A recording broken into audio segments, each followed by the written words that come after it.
दिला दिया करो, मैं ध्यान रहे भूल जाता हूँ फिर। हाँ तो रिकॉर्ड करो। एंगल जो होता है वो थीटा में भी मेजर करते हैं एंड रेडियन में भी मेजर करते हैं।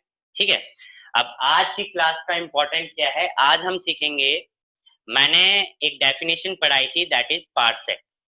ऋषियन प्रकृति आई गेस आपने वीडियो में देखा होगा।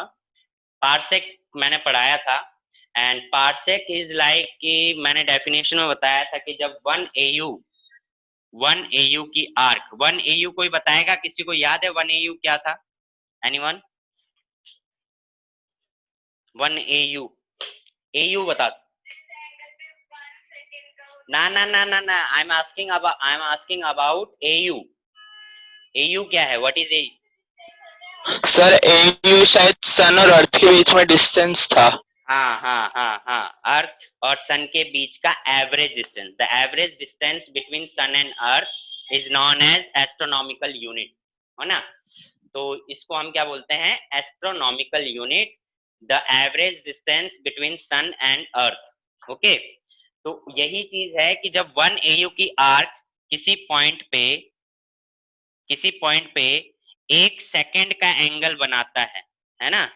1 AU की आर्क किसी पॉइंट पे 1 सेकंड का एंगल बनाता है, तो उस पॉइंट से लेकर 1 AU की डिस्टेंस को हम क्या बोलते थे? 1 पार्सेक। ये मैंने बताया था। तो उस टाइम पे आपके माइंड में ये आया होगा कि यार ये कहाँ से आ गया, 1 सेकंड एंगल कैसे से होने लग गया? तो अब ये बात है कि एंगल को हम सेकंड में भी मेजर करते हैं और मिनट में भी मेजर करते हैं। when I am saying 1 minute angle और 1 second angle, so it's not about the time। ये कभी भी टाइम की बात नहीं हो रही है, ये एंगल की बात हो रही है। जिस तरीके से हम 30 डिग्री 30 डिग्री 40 डिग्री एंगल को लिखते हैं, उसी तरीके से एंगल को 1 मिनट 1 सेकेंड 30 सेकेंड 40 सेकेंड, इस तरीके से एंगल भी मिनट और सेकेंड में मेजर होता है। ठीक है, और रेडियन में भी होता है। रेडियन क्या है? Radian is basically unit less quantity. Radian हम कह रहे हैं कि डायमेंशन लेस क्वांटिटी है। डायमेंशन लेस क्योंकि रेडियन की कोई डायमेंशन नहीं होती है। ठीक है, फंडामेंटल डायमेंशन हमने पढ़े हैं, 7 फंडामेंटल डायमेंशन पढ़े हैं, उनमें रेडियन का कोई डायमेंशन नहीं है। तो अगर रेडियन, अगर कहीं यूनिट, जैसे आप 40 रेडियन लिखते हो और आपसे बोले कि ऐसा क्वेश्चन आ जाए कि tell me any physical quantity which have unit but does not have dimensional formula, so you have answered radian. Radian is the unit of angle which does not have any dimension formula। ठीक है, तो ऐसे में जब आप numerically solve करते हो, जैसे कि ये फॉर्मूला मैंने बताया थीटा इक्वल टू b/d, तो थीटा नीचे आ गया, तो जब आप न्यूमेरिकली सॉल्व करते हो तो आप डिग्री में एंगल को नहीं रख सकते, आपको रेडियन में रखना पड़ेगा ताकि आप कैलकुलेशन कर सको। ठीक है, तो ये चीज है। तो आज का जो क्वेश्चन है एनसीईआरटी का, यहाँ तक बात आई गेस सबको क्लियर होगी, अगर नहीं है तो बोल देना बीच में। आज का जो क्वेश्चन है वो क्वेश्चन ये कह रहा है कि हमें जो कैलकुलेट करना है डिग्री की वैल्यू रेडियन में। ठीक है, यानी how many radian in 1 degree, how many radian in 1 minute, how many radian in 1 second. तो बेसिकली हमें सेकेंड्स एंड रेडियंस के बीच में, मिनट और रेडियंस के बीच में, डिग्री और रेडियंस के बीच में क्या निकालना है? रिलेशन निकालना है, न्यूमेरिकल वैल्यू निकालनी है। ठीक है, तो उस चीज को हम सीखेंगे और ये एनसीईआरटी का एग्जाम्पल भी है, तो ये ध्यान रखना, क्वेश्चन जब लिखोगे तो एनसीईआरटी का एग्जाम्पल लिख लेंगे। अब क्वेश्चन बोल रहा हूँ, ये फॉर्मूला आपने लिखा होगा या आपके नोट्स में है। अच्छा, चैप्टर 2 के नोट सिर्फ ईशा के पास है। चलिए मैं गूगल क्लासरूम में मैं notes of chapter 3, 2 and 4 compiled notes हैं, वो मैं भेज दूंगा गूगल क्लासरूम में, आप लोग देख लीजिएगा। तो क्वेश्चन क्या है? Question is calculate the angle of 1 degree 1 minute and 1 second in radiance. ठीक है, calculate the value, calculate the angle of 1 degree 1 minute and 1 second. ठीक है, अब इसमें देखिए आपको गिवन क्या क्या है। गिवन इन द सेंस कि आपको वैल्यू जो गिवन है, और ये तो ऑलरेडी आपको पता होना चाहिए और मैंने बताया भी है शायद शायद। तो आगे देखिए, जो 180 डिग्री होता है, इसको अगर आप रेडियन में लिखना चाहो तो आप लिखते हो पाई रेडियन। ठीक है, 180 डिग्री इज इक्वल टू क्या होता है? Pi radian. और इसी का डबल करोगे यानी कि 360 डिग्री अगर आप करते हो तो क्या हो जाएगा 2 पाई रेडियन। ठीक है, 360 degree is equal to 2 pi radian. 1 degree जो होता है वो 60 मिनट के बराबर होता है।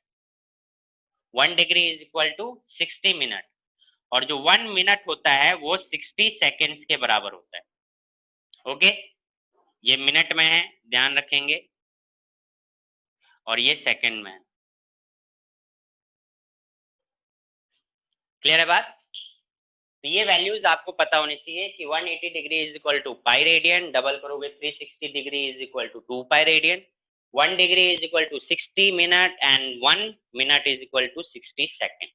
इतनी बात आपको पता चल गई। नाउ अब हम कैलकुलेट करेंगे। कैलकुलेट क्या करेंगे? कैलकुलेट करेंगे कि हमें पता है सॉल्यूशन जो है हमारे पास, पहले हम करेंगे first part that is 1 degree is equal to how many radian. ठीक है, सॉल्व करके। तो एज वी नो कि 360 डिग्री जो होता है वो 2 पाई रेडियन के बराबर होता है ना? तो अगर 1 डिग्री निकालेंगे तो सिंपल मैथमेटिक्स लगाएंगे, 2 पाई बाय 360 रेडियन, 2 अपॉन में 160 यानी 180, और पाई की वैल्यू आपको पता है 3.14।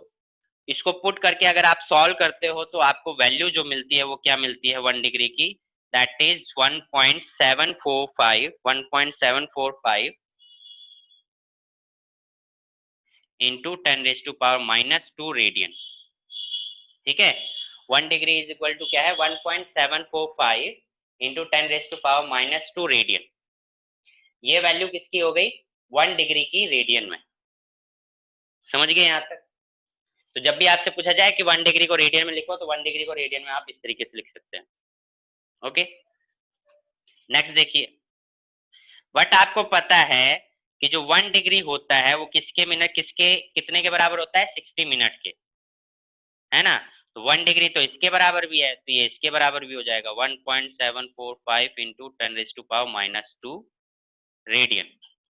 तो अगर आपको 1 मिनट की वैल्यू निकालनी है तो आप क्या कर दोगे? सिंपल मैथमेटिक्स, 1.745 इंटू 10⁻⁻² अपॉन में 60 रेडियन।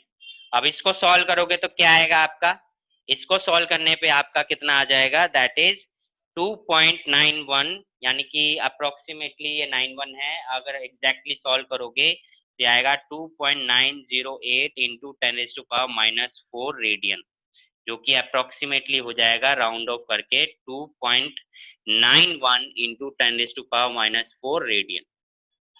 ठीक है, इतनी बात समझ में आई? अब ये आपने क्या निकाला? 1 मिनट की वैल्यू। हमें क्या निकालना है? 1 सेकंड का भी निकालना है। अच्छा, ये डायग्राम आपने नोट कर लिया होगा, बना लिया होगा, स्क्रीनशॉट ले लिया होगा, तो मैं इस चीज को रब कर रहा हूँ। अगर नहीं लिया है तो जल्दी से ले लीजिए स्क्रीनशॉट, फिर मैं कंटिन्यू करता हूँ।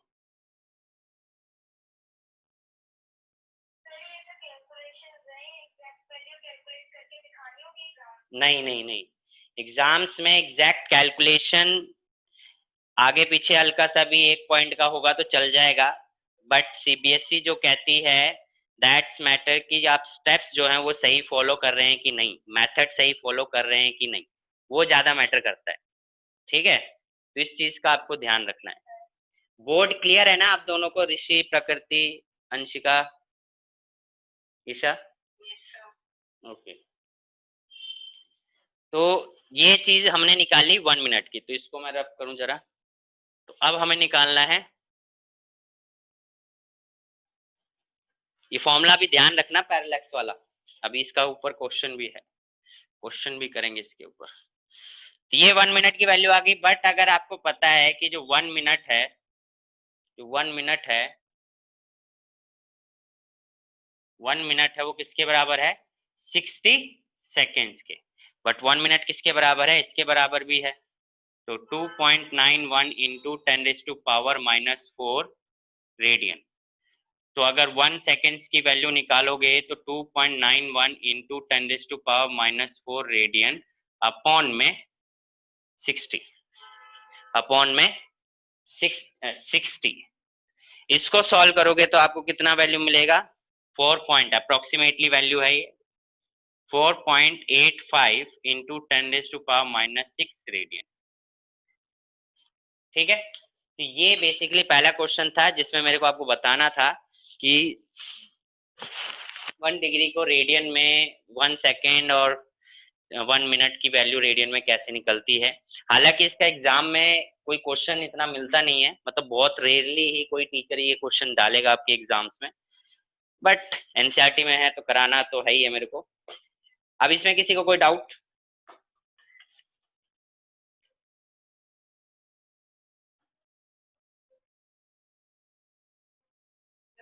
नो सर, ओके, चलिए, तो ये बात आपको समझ में आ गई। तो इसी का यूज करते हुए थोड़ा सा एक न्यूमेरिकल है एनसीईआरटी का, उसको देखते हैं। क्वेश्चन क्या है, ध्यान से सुनिएगा, एग्जाम्पल है एनसीईआरटी का, ठीक है। The moon is observed from two diametrically opposite points A and B on the earth, ठीक है, A and B on the earth. Clear है बात? तो यानी कि इसका मतलब क्या है कि एक अर्थ के दो डायमेट्रिकली अपोजिट साइड्स हैं ए एंड बी, जिसको हम बेस मान लेते हैं बी, और मून को ऑब्जर्व किया जा रहा है, तो ये हो गया हमारा मून, ठीक है, और ये हो गया डिस्टेंस, ये कुछ एंगल बना रहा होगा। क्लियर है? The angle theta subtended at the moon by the two directions of observation is, यानी कि जो एंगल दिया हुआ है वो दे रखा है, theta is equal to 1 degree 54 minute, 1 degree 54 minute, ये एंगल दे रखा है, ठीक है, इतनी बात क्लियर है। उसके आगे क्या कह रहा है, given the diameter of the earth to be, diameter दे रखा है यानी कि बी की वैल्यू दे रखी है, दैट इज 1.276 इंटू 10⁻⁷मीटर। Okay, compute the distance of the moon from the earth, compute the distance from the moon of the earth, यानी कि ये डिस्टेंस d की वैल्यू निकालनी है। तो अभी आपने फॉर्मूला क्या पढ़ा था, d is equal to B by theta, अभी फॉर्मूला पढ़ा, बट थीटा मैंने बोला था किस में लेने के लिए, रेडियन में। तो यानी कि अगर आप थीटा का वैल्यू देखो, ये 1 डिग्री और 54 मिनट दे रखा है, अब इसको रेडियन में कैलकुलेट करना है, तो रेडियन में कैलकुलेट करने के लिए इसको पहले सॉल्व करना पड़ेगा। तो थीटा देखो क्या बन रहा है हमारा, थीटा इज इक्वल टू ये क्या है 1 डिग्री, और 1 डिग्री में कितने मिनट होते हैं, 1 डिग्री में 60 मिनट होते हैं, तो ये आ गया 60 मिनट, प्लस 54 मिनट पहले से ही था, 54, कितना हो गया ये 114 मिनट, हो गया ना 114 मिनट। अब 114 मिनट को सेकेंड्स में कन्वर्ट करोगे तो कितना हो जाएगा, 114 को सेकेंड्स में कन्वर्ट करोगे तो उसके लिए क्या हो जाएगा आपका 114 इंटू 60, क्योंकि एक में ये वैल्यू होगी, इंटू 60, तो ये सेकेंड्स में आंसर आ गया। यानी कि हमने क्या करा, पहले इस पूरे को मिनट में सॉल्व किया, फिर मिनट को सेकंड में कर लिया। अब 1 सेकंड की रेडियन में हमें वैल्यू पता है, अभी कैलकुलेट करी थी, दैट इज 4.85 इंटू 10⁻⁻6 रेडियन, है ना। तो इसको अगर आप सॉल्व करोगे तो कितना हो जाएगा, 114 इंटू 60 इंटू 4.85 इंटू 10⁻⁻6 रेडियन, और सॉल्व करने पे मिलेगा कितना, सॉल्व करने पे आपको ये मिल जाएगा 3.32 इंटू 10⁻⁻2 रेडियन। ये क्या मिल गया, थीटा की वैल्यू रेडियन में मिल गई, 3.32 इंटू 10⁻⁻2 रेडियन। ओके, ये क्या मिल गई थीटा। बी की वैल्यू आपको गिवन है, डी निकालने के लिए बोला है, तो फॉर्मूला अभी पे क्या पढ़ा था, D is equal to B by theta radian में। तो बी की वैल्यू कितनी है 1.276 इंटू 10⁻⁷ अपॉन में ये कितना आया है 3.32 इंटू 10⁻⁻2। सॉल्व करने पे जो आपका ये आंसर आ जाएगा, आंसर आपका आएगा 3.84 इंटू 10⁸ मीटर, ये डिस्टेंस का आंसर आ गया। इसमें बताइए कोई डाउट, नहीं समझ में आया हो कुछ?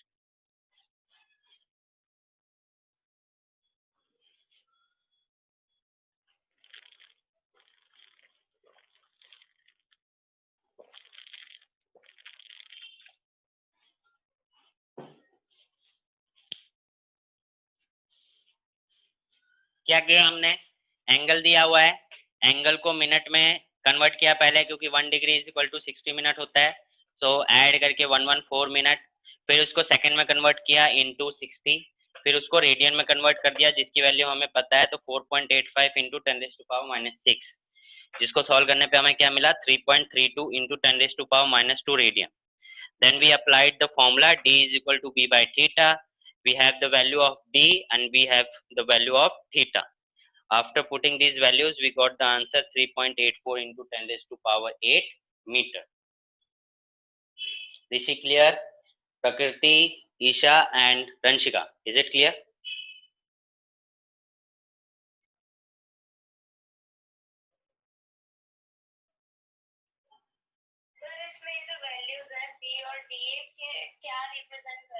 B is the diameter of the earth. जो opposite sides हैं A and B, जिधर से हम मून को ऑब्जर्व कर रहे हैं, तो वो दो अपोजिट साइड्स के बीच का डिस्टेंस है B.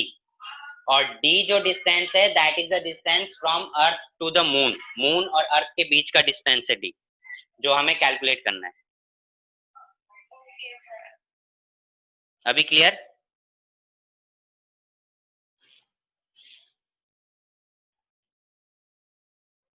रंशिका, you said no sir, मतलब समझ में आया नहीं आया? आ गया, ओके ठीक. चलिए, तो क्वेश्चन समझ में आ गया, इसका स्क्रीनशॉट लेना चाहें ले लें. Then we proceed to the next question.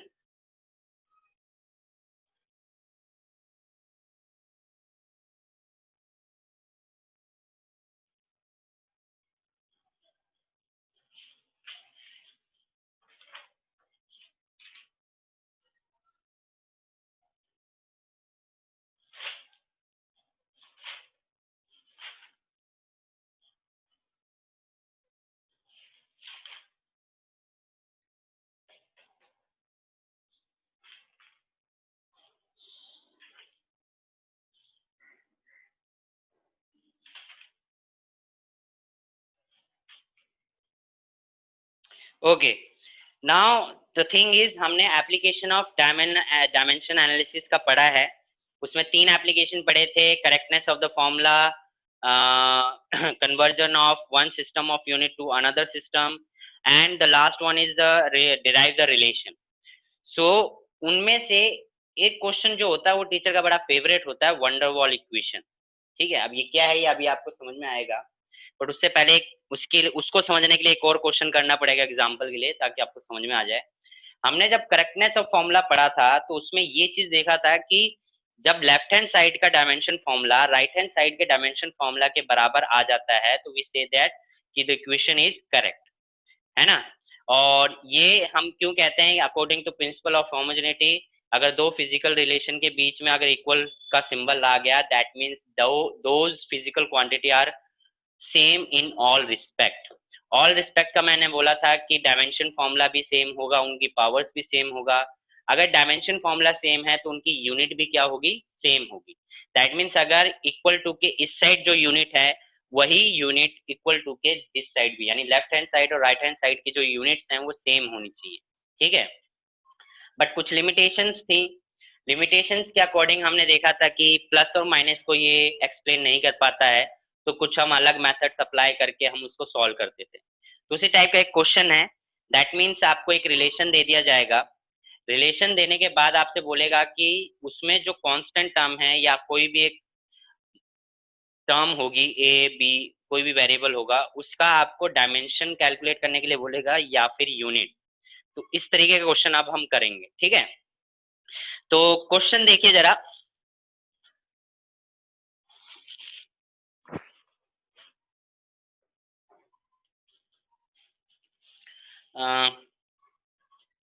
Question है, आप क्वेश्चन, मैं इसको रब कर दूं जरा.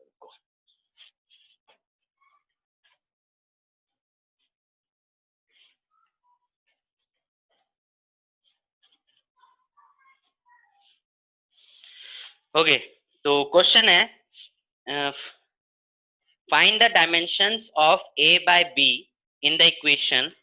इक्वेशन जो गिवन है वो दे रखी है आपको, f is equal to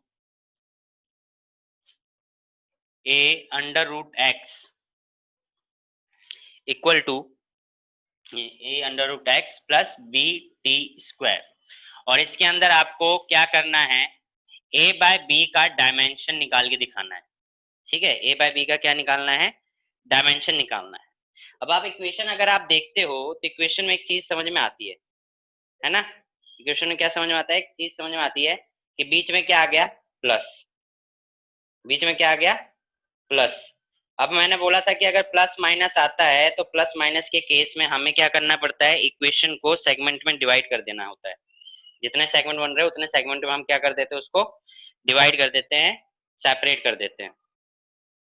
okay, सो वही चीज हम यहाँ पे करेंगे। कैसे, देखिए मैंने बोला कि बीच में प्लस आ गया तो ये दो सेगमेंट बनेगा, एक ये और एक ये। तो एक आपका बन गया F is equal to A under root X, और एक आपका बन जाएगा B F is equal to B T square. ठीक है, क्योंकि बीच में प्लस है। अब हमें क्या निकालना है, ए और बी का डायमेंशन निकालना है और उसको डिवाइड कर देना है। तो ए का डायमेंशन निकालना है तो ये नीचे जाएगा, that means A is equal to क्या बन जाएगा, एफ अपॉन में अंडर रूट एक्स। अब अंडर रूट एक्स को अगर अंडर रूट को पावर में लिखना है तो एक्स की क्या पावर बन जाएगी, हाफ, यानी अंडर रूट को हम हाफ लिख सकते हैं। ठीक है, अंडर रूट को क्या लिख सकते हैं, हाफ। फोर्स का डायमेंशन फॉर्मूला क्या होता है, कोई बताएगा।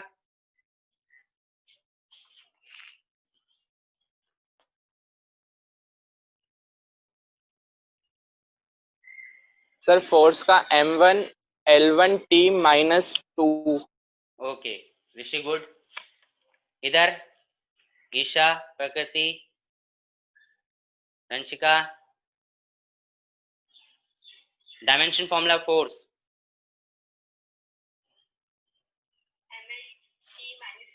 MLT-2। Okay, so basically force का डायमेंशन फॉर्मूला क्या हो गया, MLT-2। तो ये हो गया, और स्क्वायर ब्रैकेट लगाना नहीं भूलना है, कंपलसरी है, नहीं तो मार्क्स कटेंगे। x क्या है, डिस्टेंस। इसमें x डिस्टेंस है और t टाइम में क्वेश्चन में गिवन है। तो x क्या है, डिस्टेंस, और डिस्टेंस मतलब लेंथ, और लेंथ मतलब l, और पावर क्या दे रखी है, हाफ, तो इधर पावर आ गई हाफ। ठीक है, अब नीचे l पावर हाफ है तो ऊपर जाके क्या बन जाएगा, l की पावर माइनस हाफ, और माइनस हाफ और प्लस वन, माइनस हाफ और प्लस वन क्या बन जाएगा, प्लस हाफ। तो फॉर्मूला डायमेंशन क्या बन गया, m l की पावर हाफ t की पावर -2। ठीक है, ये तो a का डायमेंशन आ गया। इधर देखिए b का डायमेंशन निकालना है तो b इज इक्वल टू क्या हो जाएगा, फोर्स अपॉन में टी स्क्वायर। फोर्स मतलब डायमेंशन फॉर्मूला MLT-2। तो ये हो गया, अपॉन में टाइम है, टाइम मतलब T, capital T, and square है तो टी का स्क्वायर। ओके, नाउ नीचे टी का स्क्वायर है, ऊपर जाएगा तो टी का माइनस स्क्वायर, और माइनस टू कितना हो जाएगा, -4, है ना। तो क्या बन गया, MLT-4। ये आ गया बी का डायमेंशन। बट हमें निकालने के लिए क्या बोला है, ए बाय बी। तो ए बाय बी अगर निकालेंगे तो A by B that means ML की पावर हाफ t की पावर -2 अपॉन में ML t की पावर -4, है ना। m से m कैंसिल, l की पावर जो है वो नीचे 1 है, ऊपर जाएगा तो -1 हो जाएगा। बेस सेम होगा तो पावर ऐड होंगी, तो -1 प्लस हाफ, -1 प्लस हाफ कितना बचेगा, -1 प्लस हाफ मतलब -हाफ। टी की पावर -4 है, ऊपर जाके क्या हो जाएगी, +4। +4 और -2 कितना होगा, +4 और -2 +2। तो ये डायमेंशन आ गया किसका, ए बाय बी का, विच इज आंसर। समझ में आया किस तरीके से करा। यानी कि इसी तरीके से आपसे यूनिट निकालने के लिए भी बोल सकता है। जैसे ये ए क्या है, डायमेंशन, और डायमेंशन निकालने के लिए बोला था, हम इसी तरीके से यूनिट भी निकाल सकते हैं। यूनिट कैसे निकाल सकते हैं, देखो आपका डायमेंशन अगर आ गया तो बस कुछ नहीं, आपको पता है मास किसके लिए यूज होता है, KG, L metre, power half है तो half, T second, power -2 unit आ गई।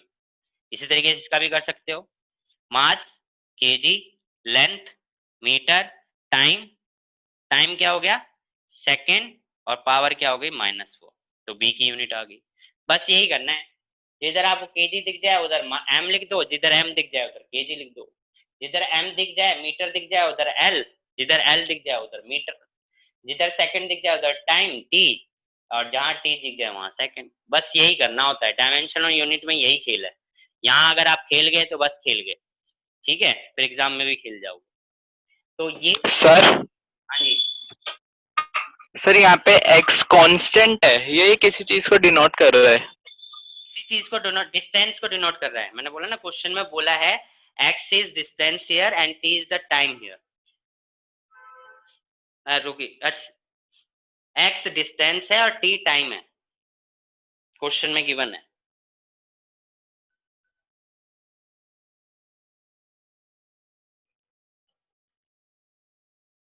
ओके ऋषि, यस सर। चलिए, चलो ये समझ में आ गया।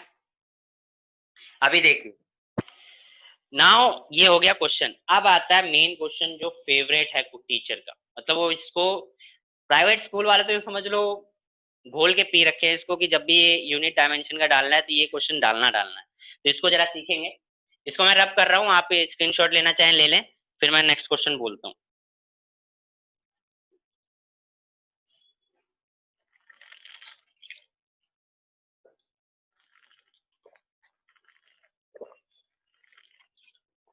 एंड यस, नोट्स में जो क्वेश्चन है वो तो है ही। बेसिकली जो आपके नोट्स मिलेंगे वो बेसिकली एसएल अरोड़ा से ही मैंने बनाए हुए हैं। तो अगर आप नोट्स पढ़ लेते हो तो इतना एसएल अरोड़ा की जरूरत नहीं है, क्योंकि वो जो नोट्स बने हुए हैं एसएल अरोड़ा से ही बने हुए हैं। हाँ, अगर आपको जेई मेंस और आईआईटी की तैयारी करनी है देन आप original reference book SL Arora ले सकते हैं। अगर सिर्फ सीबीएसई बेस पे प्रिपरेशन कर रहे हैं तो जो नोट्स में भेजूंगा वो वही काफी हैं, उसके अलावा करने की जरूरत नहीं है, ठीक है। और अलग से मैं असाइनमेंट भी भेजूंगा जिसमें क्वेश्चन न्यूमेरिकल प्रॉब्लम होंगे, वो भी आपको सॉल्व करने हैं। तो इतना बहुत हो जाएगा सीबीएसई के लिए। बट यस, अगर आप if you are preparing for the JEE main और JEE advance, so then you should refer to the SL Arora, ठीक है।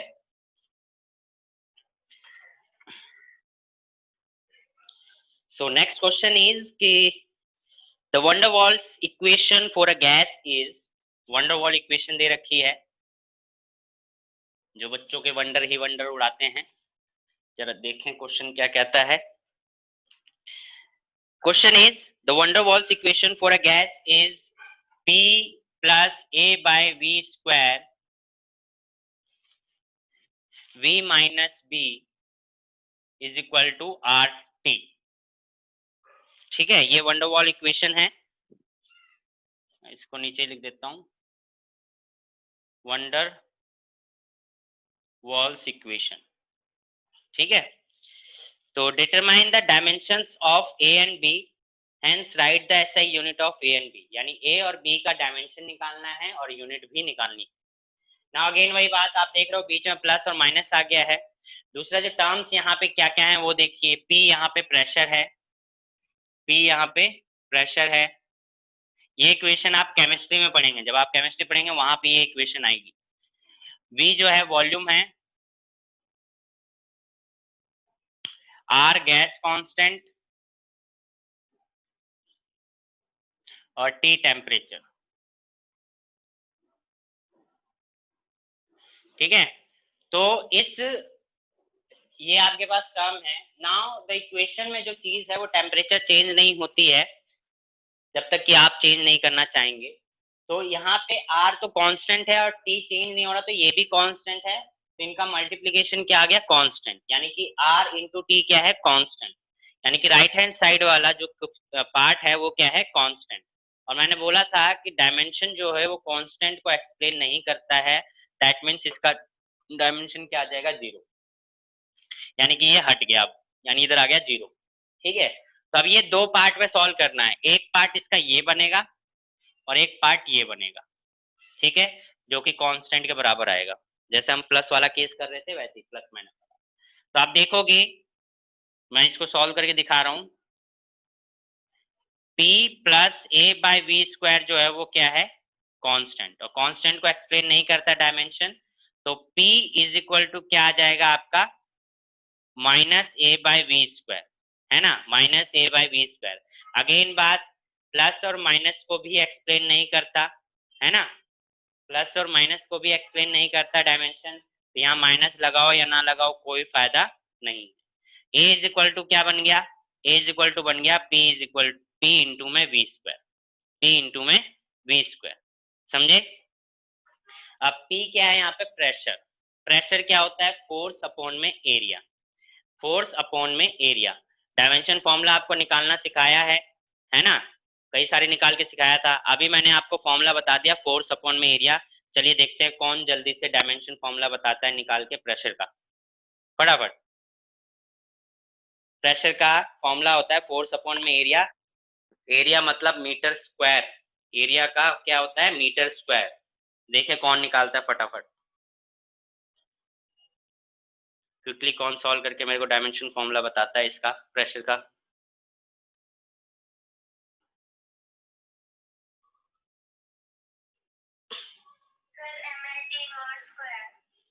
ml ml inverse T square या ml टी माइनस क्या, क्या बोल रहे हो आप, ml T inverse square, okay. और कोई, एनीवन,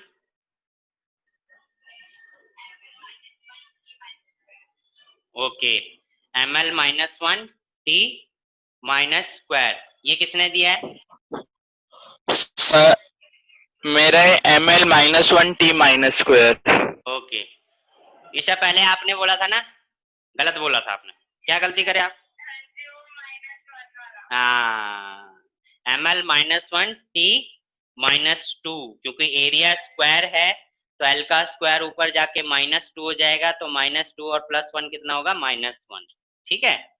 चलो जिन्होंने यहाँ निकाला very good, M L minus one T minus two, प्रकृति निकालना आया आपका,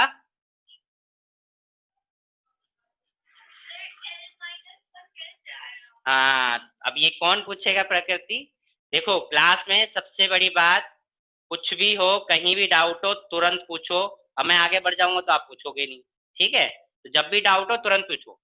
देखो प्रेशर इज इक्वल टू होता है फोर्स अपॉन में एरिया, फोर्स का डायमेंशन फॉर्मूला अभी आपने लर्न किया, ml t minus two, area, area क्या होता है, मीटर स्क्वायर, मीटर स्क्वायर मतलब लेंथ का स्क्वायर, ठीक है। एरिया कैसे करते हैं, लेंथ इंटू लेंथ करते हैं ना, हाइट इंटू बेस या लेंथ इंटू ब्रेथ, यानी लेंथ इंटू लेंथ ही करते हैं हम एरिया निकालने के लिए, तो ये क्या आ जाएगा, लेंथ का स्क्वायर, तो लेंथ की यहाँ पे पावर क्या है, प्लस टू, ऊपर जाके क्या हो जाएगा, माइनस टू, तो माइनस टू और प्लस वन कितना हो गया, माइनस वन, तो आंसर आ गया ml minus one T minus. Now clear प्रकृति, डाउट जब भी आए पूछो, कोई भी हो, अंशिका, ईशा, ईशा का तो पता है, ईशा पूछ लेती है, आदत हो, ईशा, ईशा केक खाने को कब मिलेगा अब, ओ हो, मतलब पुलिस वाले, हाँ हाँ हाँ, पुलिस वालों से डंडा खिलवाना मेरे को, है ना, हाँ हाँ हाँ। चलिए वैसे तो पता नहीं कितनी पार्टी हमारी पेंडिंग है ईशा, चलिए तो हमने ए का डायमेंशन फॉर्मूला निकाल लिया, नहीं निकाला अभी, इनटू में क्या है, वी स्क्वायर, वी क्या है यहाँ पे, वॉल्यूम, वॉल्यूम क्या होता है, वॉल्यूम की यूनिट क्या होती है, मीटर क्यूब, यानी length into length into length, तो यानी कि क्या हो जाएगा, एल का क्यूब, और क्यूब का भी क्या है, वॉल्यूम का भी क्या है, स्क्वायर, तो इसका स्क्वायर, तो अब आप देखो इसको ओपन करो, एम एल की पावर माइनस वन टी की पावर माइनस टू, और थ्री इंटू टू कितना हो जाएगा, सिक्स। अब देखो बेस सेम है तो पावर ऐड होंगी, तो एम एल की पावर फाइव और टी की पावर माइनस टू, ये डायमेंशन किसका आ गया, ए का, ये किसका डायमेंशन आ गया, ए का, एम एल की पावर फाइव टी की पावर माइनस टू। अब इसने बोला डायमेंशन भी निकालना और यूनिट भी, तो यूनिट अगर आप देखोगे तो मास एम, एम मतलब केजी, एल की पावर 5 यानी मीटर की पावर 5, टी मतलब सेकंड, सेकंड मतलब -2, तो किलोग्राम मीटर, मीटर की power 5 and second inverse square. तो ये आ गई इसकी यूनिट, एसआई यूनिट। ठीक है, नाउ ये वाला पार्ट देखते हैं। तो कहती है समझ गए, तो मैं इसको रब कर रहा हूँ। ठीक है, फोर्स अपॉन एरिया वाला आप समझ गए। v माइनस बी, अगेन वही चीज, v minus B is equal to क्या है, कांस्टेंट, बट कांस्टेंट का कोई डायमेंशन नहीं होगा, तो b इज इक्वल टू क्या मिल जाएगा, v। v मतलब वॉल्यूम, वॉल्यूम मतलब l का क्यूब, तो b का डायमेंशन कितना आ गया, l क्यूब। ठीक है, और यूनिट बनाओगे तो क्या बन जाएगा, लेंथ मतलब मीटर क्यूब। तो ये हो गई इसकी यूनिट। समझ में आया। हमने p पर p, ये वाला पोर्शन जो है RT के बराबर रख दिया, दैट मीन्स कांस्टेंट, कांस्टेंट का कोई डायमेंशन नहीं होता, तो ये साइड आएगा, माइनस का साइन आना चाहिए, बट डायमेंशन माइनस और प्लस को इंक्लूड नहीं करता है, एक्सप्लेन नहीं करता है, तो हमने राइट भी नहीं किया इसको यहाँ पे। तो p is equal to a by V square, a is equal to आ गया पी वी स्क्वायर, p यानी प्रेशर, प्रेशर का डायमेंशन फॉर्मूला निकाला हमने, लिखा है यहाँ पे, निकालना मैंने आपको बताया। वॉल्यूम यानी कि मीटर क्यूब यानी कि लेंथ का क्यूब, और वॉल्यूम का भी स्क्वायर है यानी कि एल क्यूब का भी स्क्वायर होगा। इसको सॉल्व करेंगे तो हमारे पास ml5 टी की पावर -2, और यूनिट बनाना मैंने आपको सिखाया, मास जहां दिखे केजी। अब देखो ये एसआई यूनिट है, बट अगर आपसे बोले सीजीएस में लिखना है, तो सीजीएस में आपको पता है केजी को क्या लिखते हैं, ग्राम, मीटर को क्या लिखते हैं, सेंटीमीटर, और सेकंड को सेकंड ही लिखते हैं। तो अगर सीजीएस बोलेगा तो बस यहाँ पे ग्राम, सेंटीमीटर और सेकंड आ जाएगा। ठीक है, ये ध्यान रखना। इसी तरीके से v माइनस बी है, तो इसको करेंगे तो v is equal to V हो जाएगा, v यानी वॉल्यूम, वॉल्यूम मतलब लेंथ का क्यूब, लेंथ का क्यूब मतलब मीटर क्यूब। समझे, समझ गए, बहुत अच्छे। किसी को कोई डाउट यहाँ तक अगर क्लियर है तो यस, ओके सर समझ में आया, क्लियर, एक बार लिख दें या फिर बोल दें।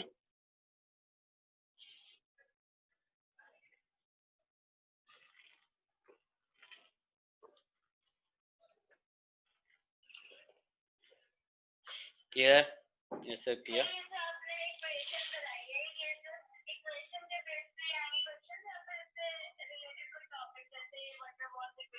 नहीं नहीं नहीं, इक्वेशन ही बेस, इक्वेशन ही बेस होगा। अगर वो वंडरवॉल इक्वेशन भी बोलेगा तो आपको साथ में इक्वेशन देगा, अभी इक्वेशन देगा, चैप्टर 2 के बेस पे इक्वेशन देगा।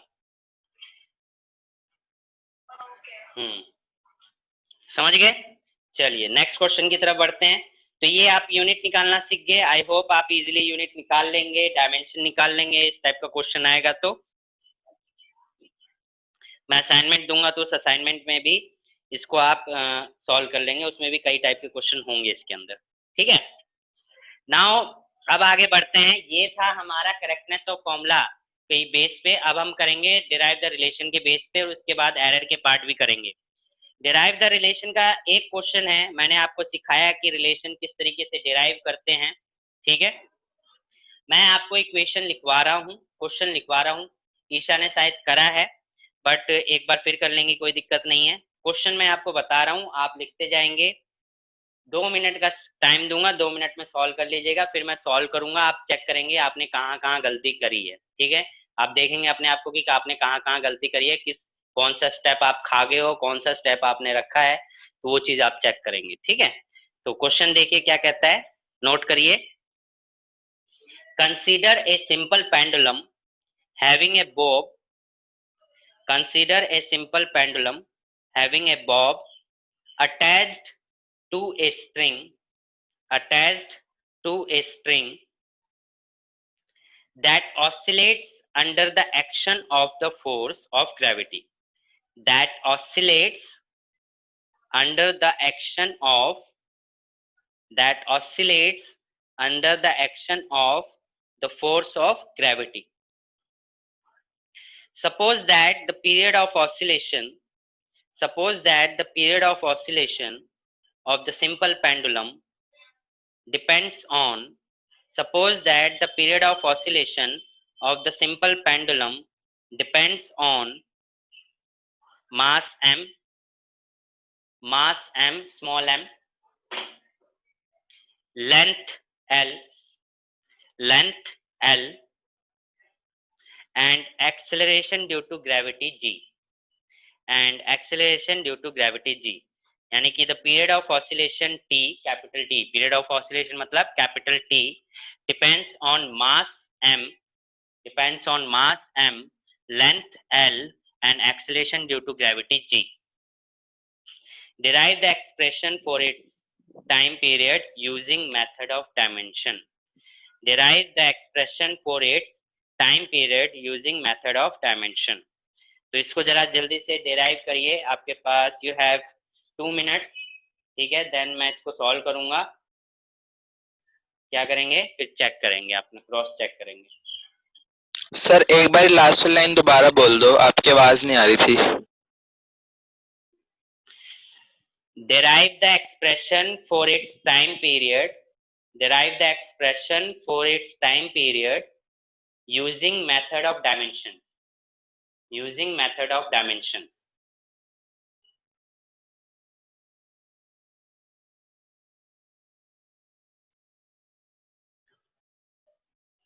चलिए करिए, डिराइव करिए।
ओके, तो आई होप काफी हद तक कर लिया होगा, छोटा से था, ज्यादा टाइम नहीं लगना चाहिए।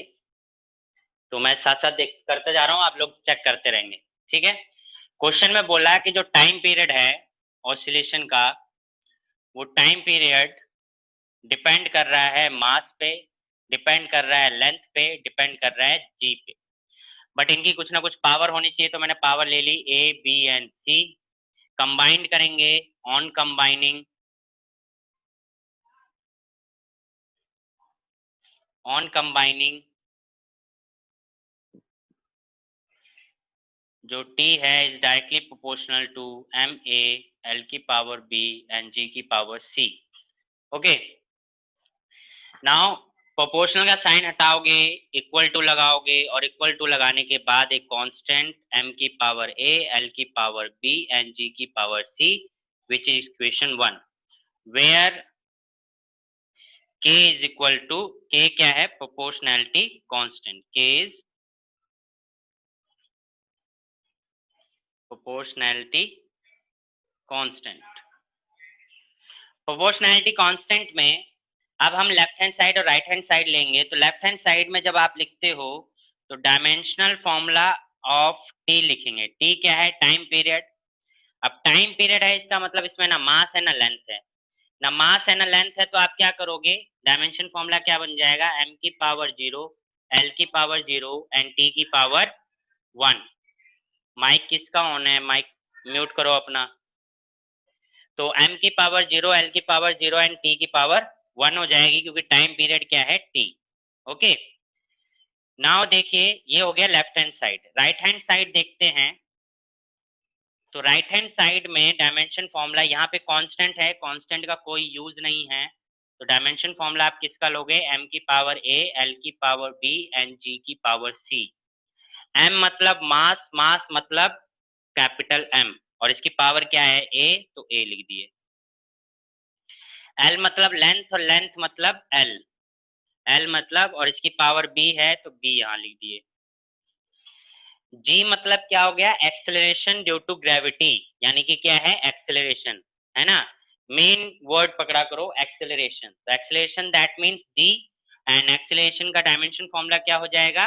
L T minus two, L T minus two, and power is C, तो यहाँ पे आ गई पावर सी। नाउ अगर आप ओपन करते हो तो ओपन करने पे क्या मिलेगा? m की पावर a, l की पावर b एंड c, यानी कि b plus c, and t की पावर माइनस टू सी, पावर माइनस टू सी। ये अभी समझ में आया? ये c को ओपन करोगे तो l की पावर c और t की पावर माइनस टू सी हो जाएगा। तो बेस सेम है तो पावर ऐड हो जाएंगी b प्लस सी। यहाँ तक आप सभी का सही होना चाहिए। यहाँ से अगर कोई गलती होती है तब समझ में आता है, बट यहाँ तक ठीक होना चाहिए। नाउ मैंने बोला था कि अगर कोई दो फिजिकल टर्म के बीच में इक्वल टू लग गया तो वो दोनों physical terms are would be same in all respect, यानी कि उनके डायमेंशन फॉर्मूला क्या होना चाहिए? सेम होना चाहिए। डायमेंशन फॉर्मूला सेम होना चाहिए मतलब लेफ्ट हैंड साइड और राइट हैंड साइड का जो डायमेंशन फॉर्मूला आया वो क्या होना चाहिए? इक्वल। इक्वल होने का मतलब है उसकी पावर भी क्या होनी चाहिए? इक्वल। तो क्या लिखेंगे? According to, according to principle of homogeneity, ठीक है, होमोजेनिटी। तो आप देखेंगे प्रिंसिपल ऑफ होमोजेनिटी में इधर m की पावर a है राइट हैंड साइड में, और लेफ्ट हैंड साइड में m की पावर जीरो है। इसका मतलब a इज इक्वल टू क्या आ गया? जीरो। लेफ्ट हैंड साइड में l की पावर जीरो है और राइट हैंड साइड में l की पावर b प्लस सी है। That means b plus C is equal to zero. t left hand side में t की पावर वन है, राइट हैंड साइड में t की पावर क्या है? Minus two C. तो l इज इक्वल टू क्या आ गया? सॉरी, माइनस टू सी क्या मिल गया आपको? वन के बराबर, है ना। राइट हैंड साइड में माइनस टू सी है और लेफ्ट हैंड साइड में वन है, तो minus two C is equal to one. तो c इज इक्वल टू क्या मिल गया? Minus one by two. यहाँ पे पुट करेंगे minus one by two is equal to zero, तो b इज इक्वल टू क्या मिल जाएगा? प्लस वन बाई टू, और a तो मिल गया जीरो। पुटिंग दीज वैल्यूज,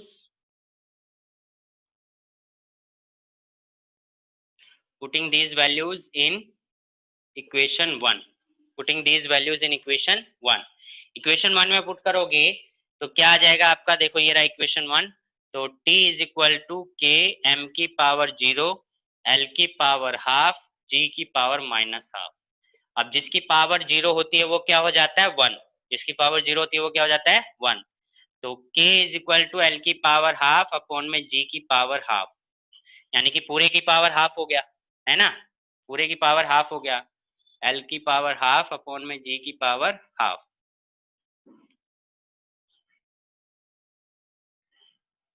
और हाफ का मतलब क्या होता है? Under root. तो t इज इक्वल टू क्या मिल गया? k under root L by G. ये आ गया आपका relation t is equal to k under root L by G. अब किसका किसका सही है या किसकी छोटी सी माइनर सी गलतियां हुई हैं?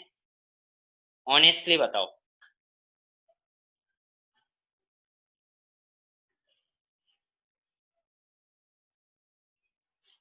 ईशा सही है। हाँ ईशा, आपका तो आना चाहिए, आपकी गलती होती तो फिर डांट खाते आप, आपने किया हुआ है क्वेश्चन। प्रकृति, रंशिका, ऋषि, लास्ट पूरा नहीं हुआ था। Okay okay okay. रंशिका क्या कह रहे हो?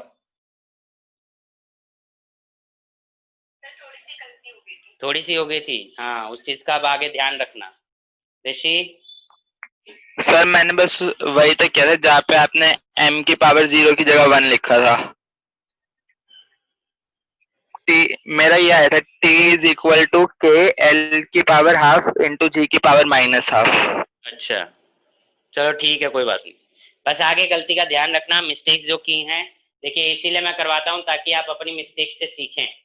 आप खुद करते हैं, खुद मिस्टेक करते हैं तो आपको याद रहता है कि हाँ मैंने यहाँ पे मिस्टेक करी थी, ये नहीं करना, ये करना है। तो ये चीज़ पॉजिटिवली अपने आप को लो, जहाँ पे मिस्टेक हो उनको करेक्ट करके आगे के लिए याद रखें। ये क्वेश्चन हो गया। इसी तरीके से अगर आपने इसको काफ़ी अच्छे से समझ लिया है तो आई गेस कोई भी इक्वेशन आए आप इज़िली सॉल्व कर लेंगे। बस मेन जो होता है वो ये वाला पार्ट होता है। अगर यहाँ पे आपने इक्वेट करके वैल्यू सेम निकाल ली तो फिर इसमें कुछ भी नहीं है, ये पार्ट तो कुछ भी नहीं है। जस्ट ये main according to principle of homogeneity वाला है, जहाँ पे आपको इक्वेट करके वैल्यूज कैलकुलेट करनी होती है। ठीक है, तो वो चीज ध्यान रखने वाला है। चलिए तो नेक्स्ट क्वेश्चन की तरफ बढ़ते हैं। एरर हमने किया, अब एरर के क्वेश्चन भी आते हैं, किस तरीके से आते हैं वो देखना जरूरी है। ठीक है, तो एरर वाला पार्ट अब हम करेंगे। एरर के क्वेश्चन हम कर लेंगे, उसके बाद ये चैप्टर फिनिश है, इसमें कुछ नहीं बचा है। देन उसमें से सिग्निफिकेंट फिगर के क्वेश्चन आते हैं। राउंडिंग ऑफ का कोई क्वेश्चन नहीं आता। सिग्निफिकेंट फिगर के रूल याद रखो, एरर निकालना रखो कैसे निकाला जाता है। देन उसके बाद बाकी सब चीजें देखिए। क्वेश्चन क्या है, दो रेजिस्टेंस दे रखे हैं। अच्छा, इसको स्क्रीनशॉट लेना है तो ले लीजिए, अदरवाइज आपने नोट तो कर ही लिया होगा। स्क्रीनशॉट ले लीजिए अगर ले रहे हो तो। आप दो क्वेश्चन और करते हैं फिर क्लास खत्म करते हैं।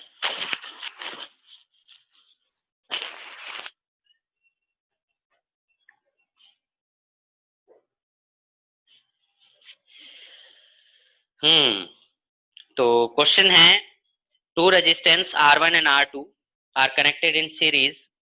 What is their equivalent resistance? तो सीरीज में रेजिस्टेंस जब कनेक्ट होता है तो 10th में सीखा है क्या होता है, सिंपली ऐड कर देते हैं R1 प्लस R2, है ना। तो क्वेश्चन लिख लीजिए, two resistance R1 which is equal to 100 plus minus 3 ohm and R2 200 plus minus 4 ohm are connected in series. What is their equivalent resistance? Equivalent resistance निकालना है तो ये मैं निकाल के दिखा रहा हूँ, इसके अगला आप करना। ठीक है, इक्विवेलेंट रेजिस्टेंस आपको पता है कि आपने सीखा है, क्या कर देते हैं, सिंपली ऐड कर देते हैं। सिंपली ऐड कर देते हैं, इसका मतलब क्या कह रहा है वो, R1 प्लस R2 निकालने के लिए कह रहा है। क्या कह रहा है, R1 प्लस R2 निकालने के लिए कह रहा है। अब अगर R1 प्लस R2 निकालने के लिए बोल रहा है तो कौन सा केस हो गया, ये एडिशन वाला केस हो गया, कॉम्बिनेशन ऑफ एरर, है ना, एडिशन वाला केस हो गया। और एडिशन वाला केस हो गया तो मेरे को कोई बताएगा कि कौन सा एरर ऐड करते हैं, एब्सोल्यूट या relative? Absolute error sir, absolute error. हाँ, अब ये जो इक्वेशन है, इस इक्वेशन में बताओ कि कौन सा एरर गिवन है, एब्सोल्यूट गिवन है या रिलेटिव गिवन है? Absolute error. ऋषि? सर शायद रिलेटिव। शायद रिलेटिव। मैंने पहचानने के लिए एक हिंट दिया था कि अगर एरर के पीछे, हाँ, अगर एरर के पीछे यूनिट लगा होगा तो दैट मीन्स वो एब्सोल्यूट एरर है, और अगर यूनिट नहीं लगा है तो वो रिलेटिव एरर है। इसके पीछे यूनिट लगा हुआ है दैट मीन्स ये एब्सोल्यूट एरर है। ऋषि याद रखना। ओके, तो नाउ आपको क्या बोला, इक्विवेलेंट रेजिस्टेंस यानी R1 प्लस R2 निकालना है। एडिशन वाला केस हो गया, तो मैंने आपको क्या बताया था, ट्रू वैल्यू के साथ तो वही करना है जो करने के लिए बोला है। तो R1 प्लस R2 मतलब 100 प्लस 200 कितना हो गया, 300 प्लस माइनस। एरर हमेशा क्या होता है, add. Error would be always add, but यहाँ पे कौन सा एरर ऐड होगा, एब्सोल्यूट एरर, और हमें एब्सोल्यूट एरर गिवन है तो एब्सोल्यूट एरर सिंपल ऐड कर दो, 3 और 4 कितना हो गया, 7 ओम, विच इज आंसर। कोई डाउट? नो डाउट, इजी है।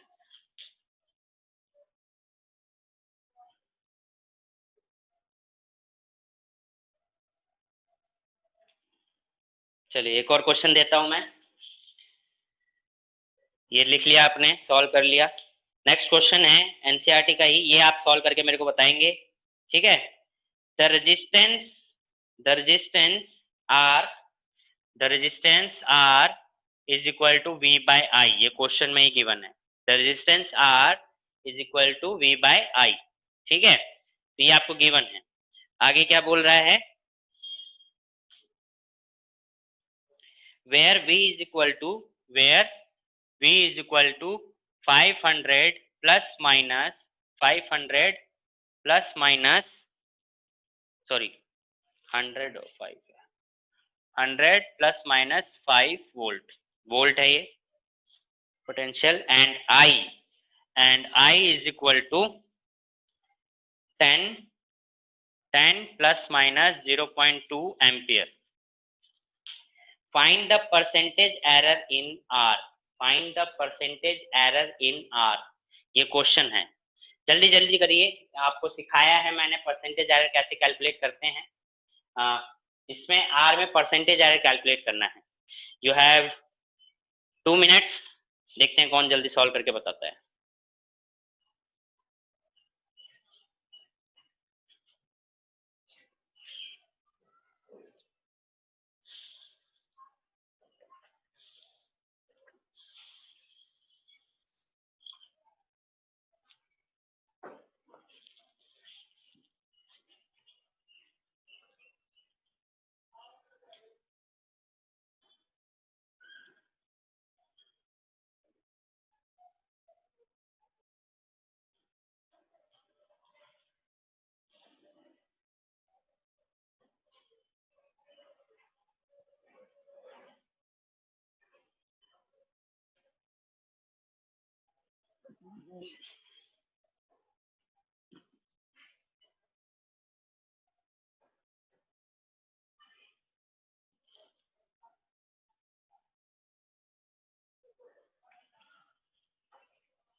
कर लिया? नहीं करे? नहीं सर 7% आए। कितना है? 7%। 7%। बिल्कुल करेक्ट है, 7% इज द राइट आंसर। इधर रंशिका, ईशा, प्रकृति, किसी का आया 7%? चलो, फर्स्ट निकालने की बात हो रही थी, आगे देखते हैं सॉल्व कैसे करना है। परसेंटेज एरर बोला है, तो परसेंटेज एरर क्या होता है? परसेंटेज एरर होता है रिलेटिव एरर इनटू में 100, यही होता है ना, रिलेटिव एरर इनटू में 100। अब देखो रिलेटिव एरर कैसे निकलता है, एब्सोल्यूट एरर अपॉन में ट्रू वैल्यू इनटू में 100, एब्सोल्यूट एरर अपॉन में ट्रू वैल्यू इनटू में 100, यानी डेल्टा आर अपॉन में आर इनटू में 100। ठीक है, अब ये कैसे निकलेगा? अगर मुझे आर में क्या निकालना है, परसेंटेज एरर, यानी कि ये रिलेटिव एरर हो गया ना, ये रिलेटिव एरर हो गया, हमें आर में रिलेटिव एरर निकालना है, तो इसका भी रिलेटिव एरर और इसका भी रिलेटिव एरर को क्या कर दूंगा, ऐड कर दूंगा, है ना। इसका भी रिलेटिव एरर और इसका भी रिलेटिव एरर को क्या कर दूंगा, ऐड कर दूंगा। तो देखिए कैसे निकालेंगे, तो डेल्टा आर अपॉन में आर इनटू में 100 इज इक्वल टू क्या आएगा, v का रिलेटिव एरर कैसे बनेगा, रिलेटिव एरर बनेगा एब्सोल्यूट एरर अपॉन में true value, absolute error upon में ट्रू वैल्यू, और इनटू में इधर 100 क्या है तो इधर भी 100 ही कर दो, प्लस i का रिलेटिव एरर कैसे बनेगा, डेल्टा i अपॉन में i इनटू में 100, है ना। अब देखो डेल्टा v क्या है, एब्सोल्यूट एरर, और एब्सोल्यूट एरर कितना है 5, ट्रू वैल्यू कितनी है 100 इनटू में 100, प्लस डेल्टा आई यानी एब्सोल्यूट एरर यानी 0.2 अपॉन में ट्रू वैल्यू कितना है 10 इनटू में 100, है ना। तो 100 से 100 गया, पॉइंट हटाओगे तो 0, और 100 से 100 गया, तो 5 और 2 कितना बन गया 7%। ये आपका आंसर आ गया relative percentage error in are. किसको नहीं समझ में आया?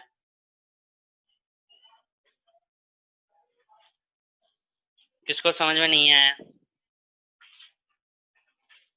अगर आ गया तो बहुत अच्छी बात है, नहीं आया तो पूछिए।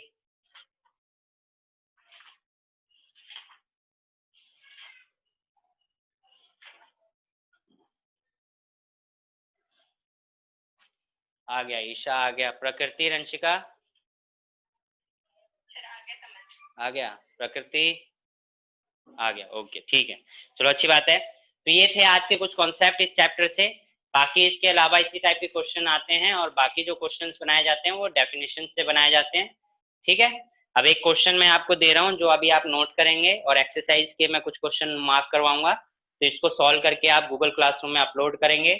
और नेक्स्ट क्लास में आप अपने कोई भी डाउट हैं इस चैप्टर से या फर्स्ट चैप्टर से लेकर वो लेके आएंगे। अगर आपके कोई डाउट नहीं हुए तो मैं चैप्टर 3 स्टार्ट करवा दूंगा।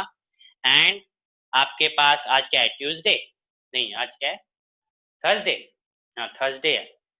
चलो फिर मंडे मतलब संडे तक का टाइम है, आप लोग चैप्टर 2 को प्रिपेयर कर लो। उसके बाद प्रिपेयर करने के बाद भी अगर कोई डाउट होता है तो मंडे ट्यूसडे को हम डाउट ले लेंगे बचे हुए, देन उसके बाद आपका टेस्ट होगा, ठीक है। तो क्वेश्चन लिखिए जो होमवर्क के लिए है। The period of oscillation of a simple pendulum, question, the period of oscillation of a simple pendulum is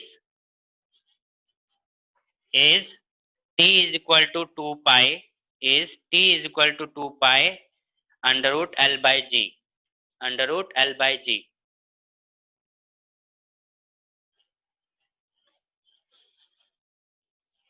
खुश होने की जरूरत नहीं है ईशा, अगर ज्यादा खुश हो गए तो संडे को ही ले लूंगा।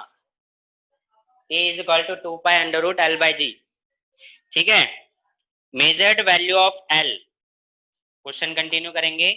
Measured value of L is, measured value of L is 20 centimeter, 20 centimeter, known to 1 millimeter, known to 1 millimeter accuracy,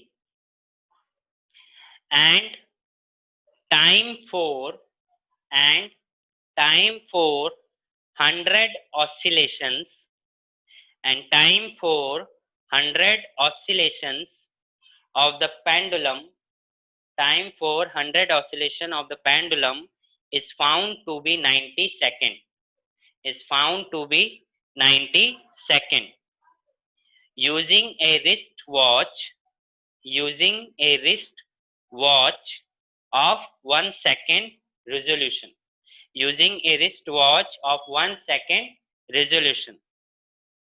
What is the accuracy in the determination of G?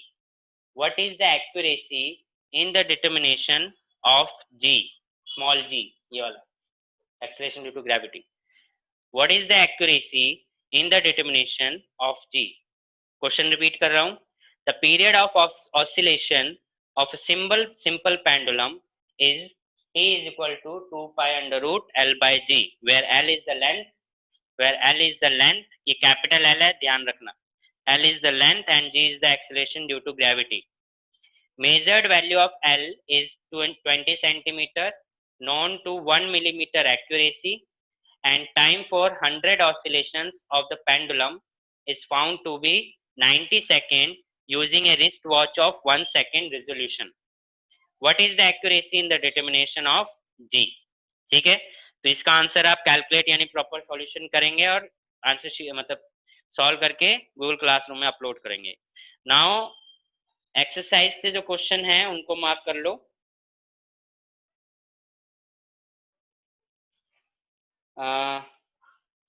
Exercise 2.1, 2.2 बहुत से क्वेश्चन इसमें से करे होंगे, but जो नहीं किए होंगे उनको कर लेना।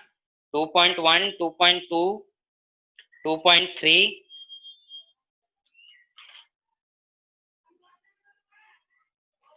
2.10 and 2.10, 2.10, 2.13, 2.13, 2.13 मैंने क्वेश्चन कराया है, बट एक बार आप प्रैक्टिस कर लेंगे अपने पास। 2.14, 2.14 and 2.15, 2.15,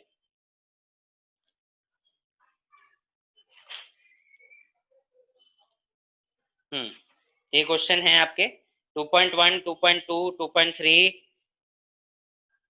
2.3, 2.10, 2.13 एंड 2.14 एंड 2.15 ये क्वेश्चंस हैं एक्सरसाइज के जो आप सॉल्व करेंगे और गूगल क्लासरूम में अपलोड करेंगे एंड नेक्स्ट क्लास से पहले कर देना। और नेक्स्ट क्लास में इस चैप्टर से जो डाउट्स होंगे उसको मैं लूंगा पहले। If you don't have any doubts we will continue the third chapter. हम चैप्टर 3 को स्टार्ट करेंगे which is motion in straight line, जो 9th में आपने पढ़ा था। तो कुछ चीजें आप नहीं सीखेंगे, ठीक है। सो चैप्टर 2 को अच्छे से पढ़ लेना, जो डाउट हो वो लेके आ जाना, अदरवाइज मैं चैप्टर 3 स्टार्ट कर दूंगा और फिर टेस्ट लूंगा मैं चैप्टर 2 का, ठीक है। जैसे जैसे चैप्टर्स खत्म होते जाएंगे वैसे वैसे टेस्ट होंगे, तो बी प्रिपेयर योरसेल्फ।